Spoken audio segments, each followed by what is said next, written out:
housing has always been a major issue in Israel regarding class inequality. Class inequality is a main characteristic of Israel's society today. Two questions are central for us to understand the formation of class inequality: where you live and how you live. The geographic spread of where you live is significant from a class point of view. If you live in Tel Aviv or in Ofakim, it will significantly determine whether you will be able to get for your child a doctor's appointment or what jobs will be available for you. Your status is not the same if you own an apartment or rent one. Knowing you have a home that is yours, while others have to pay someone just to be able to live somewhere, puts you in a totally different class position.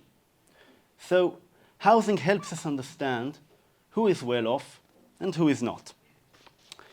The question, of course, is how has Israel become a class-polarized society? How has it come that some own their homes while others do not? In Israeli history, the government had a central role in the distribution of housing. So, to understand the roots of Israel's class inequality, one must go back to the country's formative years, its first decade. In its first 3 years, from 1948 to 1951, Israel doubled its population by absorbing hundreds of thousands of immigrants from different countries. The main challenge was to house them all, most of them arriving with little or no money at all. The state of Israel, a poor state at the time, had to provide housing solutions. So here are some of them. On the left, we see Jewish immigrants entering abandoned Palestinian property seized by the government in the War of Independence. In the middle, we see 2 children and a mother in a ma'abara, a transit camp in the winter of 1951.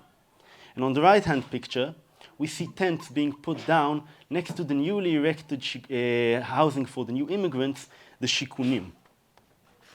So we understand that housing is crucial in determining one's class position, and the state of Israel had an essential role in the distribution of housing.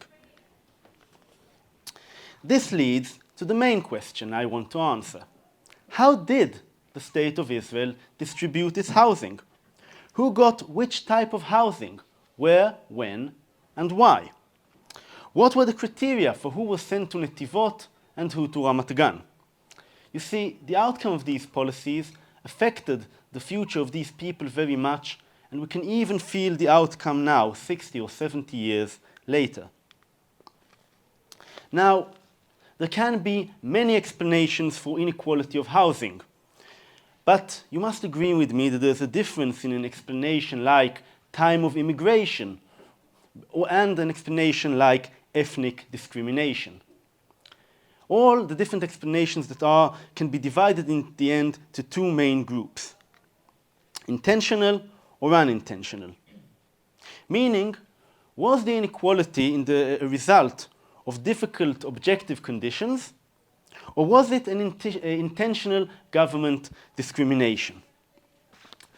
And this debate is very, very loaded, but until today, it has quite little to be based upon.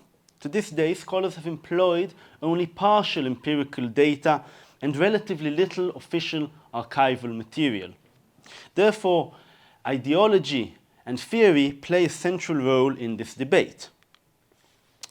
And yet, these explanations are crucial. They shape our political and social discourse. And questions of class inequality and housing distribution have brought and will bring people to take action. As in 1959, a social protest broke out in the city of Haifa in the neighborhood of Wadi Salib, and so in 2021 in Tel Aviv, where there were protests of residents of Givat Amal who were evicted from their homes. So, to be able to determine this debate, its claims must be put against historical empirical data. And this is where my research comes in. The goal of my study is to reduce the gap between theory and actual historical development. by subjugating them to an empirical examination of historical sources. So in my study, I use the methodology of historiographical research.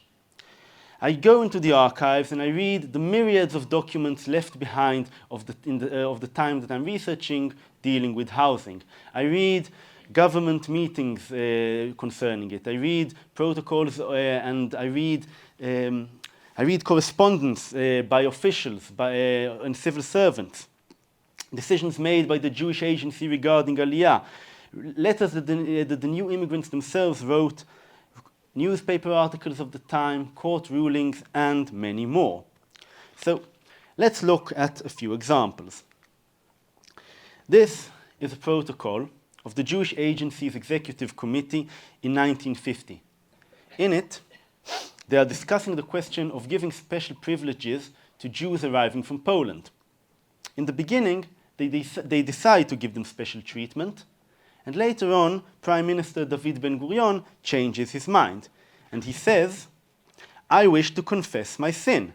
I gave assistance to Greenbaum in preferring the Polish Jews.